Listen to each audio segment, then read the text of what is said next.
Welcome back. And moving on to our first segment for today.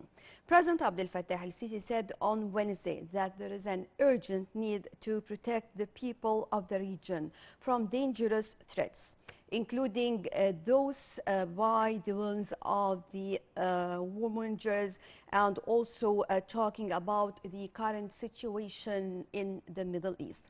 Well, over the phone, we have Ambassador Sou'ad Shalaby, former Assistant Foreign Minister. Hello. Hello. Good morning. Good morning. So, first of all, to shed the light on the meeting that took place between President Abdel Fattah el-Sisi and King of Bahrain. How do you see the significance of this meeting right now? This is a very important visit by His Majesty King of Bahrain, Hamad bin Khalifa. He has been visiting Egypt regularly, and President Sisi has been visiting Bahrain also. So it has been regular visits, which is a very important significance for the very close and very important cooperation and coordination between the two countries. The timing of the visit is also important because it came after the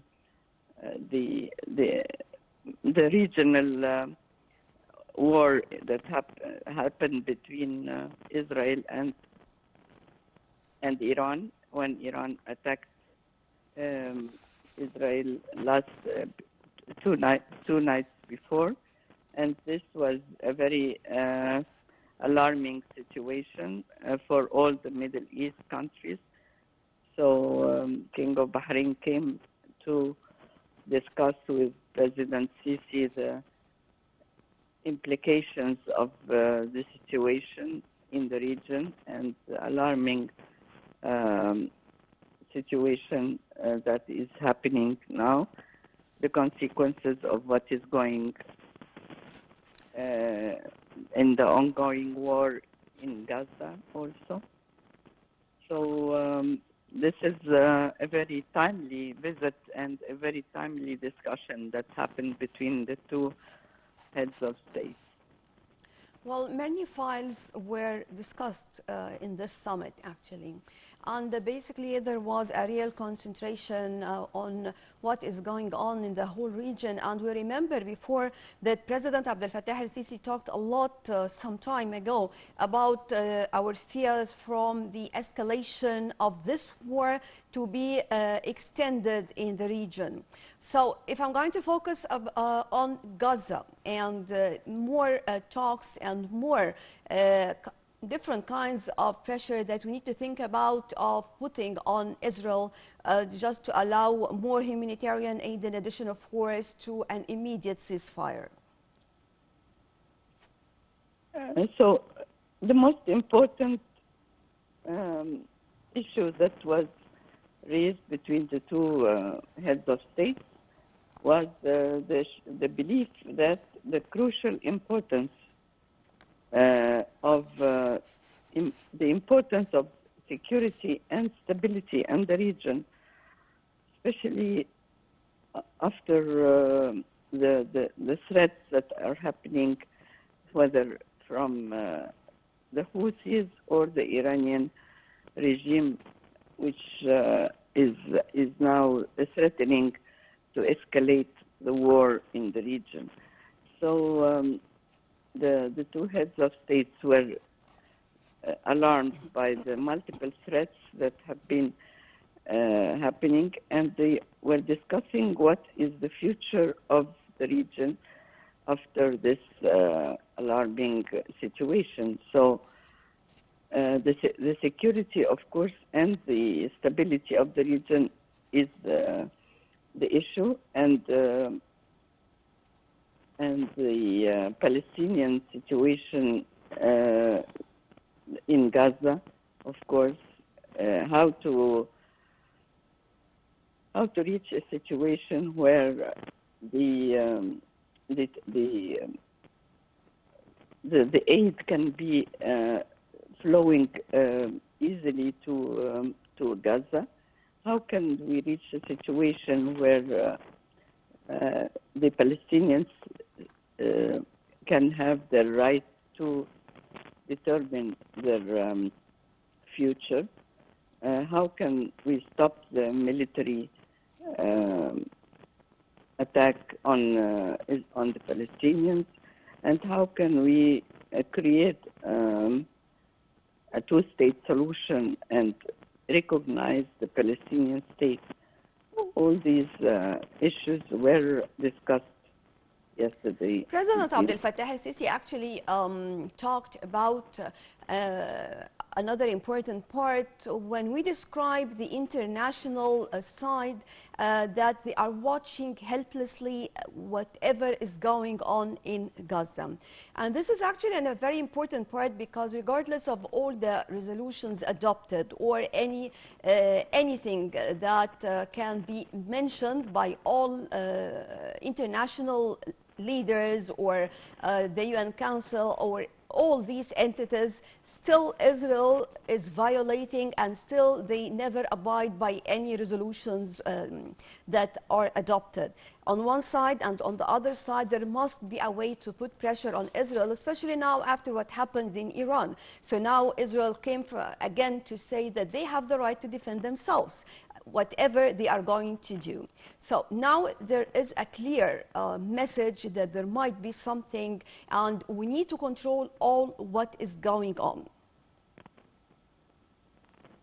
Yes, of course, but the problem is that the Arab countries have to have a common vision to the future of Gaza, and this will happen during the next month. There will be an Arab summit which will take place in Bahrain, and the discussion of the future of Gaza will take place between the Arab countries who will meet in Bahrain, and also will be discussing how to safeguard the situation in Middle East, especially the countries in the region, Egypt, Jordan, and Palestine. How can we reach a shared vision by coordinating all the different visions of the Arab countries in order to reach a permanent and a solution to stop the war, stop the attacks of Israel on the Palestinian civilians, and also to call on the international world, the United Nations and all the countries in the West to stop this cycle of violence and to reach out to all the international laws and humanitarian law to be applied to this region in order to stop all the violence and to have a hope for peace and stability for the Palestinians and to secure the lives for the peoples of the region. Well, many files actually were discussed also during this summit. Let's focus on the most important points that were discussed. How do you see it? What are the important points, and how far can this summit help in all what is going on in the region? There has to be a vision for the conducive peace to just enduring political situation to the Palestinian cause. And this has been discussed many times, whether in the United Nations or in the peace conferences that has taken place, whether in Jeddah or in Cairo. So on the basis of the two-state solution, and the establishment of the independent sovereign Palestinian state um, along the borders of June 4, 1967, with East Jerusalem as the capital. This will will help to establish peace in the Middle East. Well, how did Egypt prepare for this summit through development projects, coinciding, of course, with Egypt's 2030 strategy? Well, this is the importance of coordination between Egypt and all the other Arab countries, and also the Western countries, whether they are involved in the region or not, but at least there has to be a coordinated vision, and there has to be um,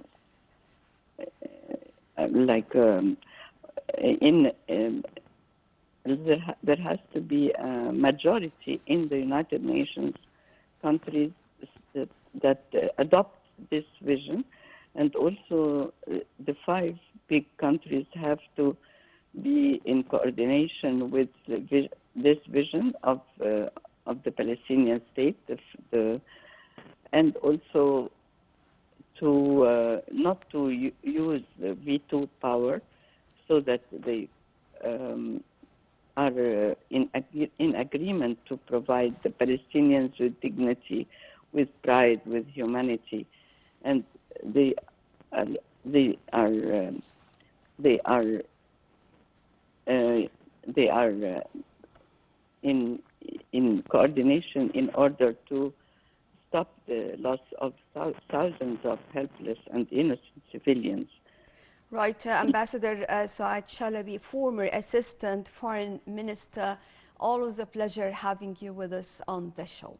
And right now, moving on to a quick break, then we'll be back.